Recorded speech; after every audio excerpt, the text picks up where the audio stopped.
ago, and things are in full swing before the trade deadline because Adrian Wojnarowski reports to us that the Clippers are trading Eric Bledsoe, Justice Winslow, Keon Johnson, and a future second-round pick to the Portland Trailblazers for Norman Powell and Robert Covington, sources tell ESPN. This is definitely a great move for the Los Angeles Clippers as they are getting one of the best two-way players in the game. A guy like Norman Powell is really underrated on defense, and his offense is smooth as this season he is averaging numbers of 19 points, 3 rebounds, and 2 assists to go along with 1 steal a game. So one of the best perimeter players in the game right now. And he also has a surprisingly good three-point shot as he is averaging 41% from beyond the arc this season. And him and Anthony Simons, who quick shout out, has been huge for the Blazers' success lately, led them to a little run so far. But with Damian Lillard out right now, I think the Portland Trailblazers felt like it would be the perfect time to trade Norman Powell, especially with the breakout of Anthony Simons, saying, well, we don't really need 4 guards anymore in Powell, Lillard, McCollum, and Simons if they're all gonna be almost all-star talent, because that's the thing. The Portland Trailblazers are stacked at the guard position. So trading Norman Powell to the Los Angeles Clippers is a great move. And while Kawhi Leonard is recovering, then Norman Powell could have a pretty big role on the team.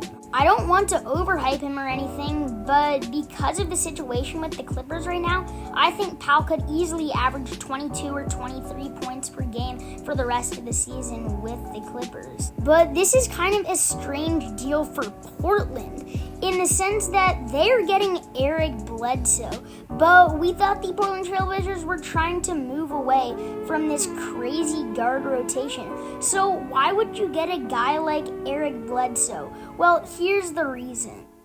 Bledsoe is currently at the age of 32 years right now. And with him not being that great of a player in the last few years, he will be a great locker room presence for the Portland Trailblazers. This is one of the best moves the Blazers have made in years, especially because they have not really had a guy who can lead a team in the locker room and knows his stuff, because Eric Bledsoe has been a great NBA player and was almost an all-star with the Phoenix Suns. So he has a lot of NBA experience. He came into the league in 2009, so he has 13 years of experience. Now, for a guy at the age of 32 right now, his stats aren't half bad. He's averaging 10 points, 3 rebounds, and 4 assists per game for the Clippers this season, while becoming the team's starting point guard. He doesn't have nearly as big of a role as he did when he was on the Phoenix Suns or Bucks or even the Clippers in his first stint with the team, but he's only playing 25 minutes a game while putting up 10 points. So if he were averaging more like 30 points a game, he would probably be averaging better stats like 15 points a game. But like I said, this trade for the Blazers isn't about how good Eric Bledsoe is. It's about bringing him onto the roster and helping train some of the younger players like Anthony Simons and Nasir Little. Now, I've already talked about Norman Powell and Eric Bledsoe because they were the 2 more prominent players in this deal. But there were 2 other players in this deal as well, with Robert Covington and Justice Winslow both being in the trade.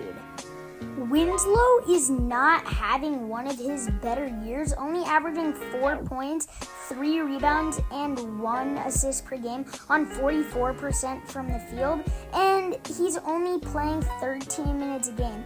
But with the Portland Trailblazers right now struggling to find talent, this could be a big break for him, especially considering that the Blazers do not have Damian Lillard and some of their other prominent players right now. So this could give him a chance to maybe average something like 8 points a game.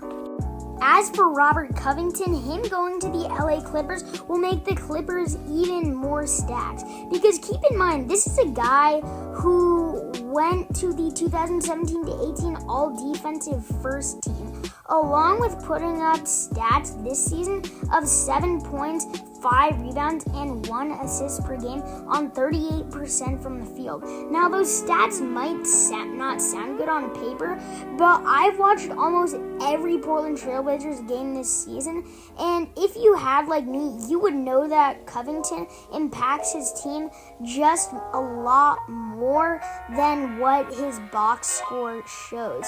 He plays good defense and stuff, and is always in the right place at the right time, without him ever getting stats for it. So him going to the LA Clippers will improve the Clippers defense, even though they have one of the best defensive teams in the league with Paul George and Kawhi Leonard already. This is a trade where it looks like the Portland Trailblazers might be heading toward kind of a rebuild, not in the sense that they will be one of the worst teams in the league, but are trying to rebuild for maybe a year or two and then try and get some assets to contend. And to be honest, I don't think there's going to be a team that is going to relatively win this trade.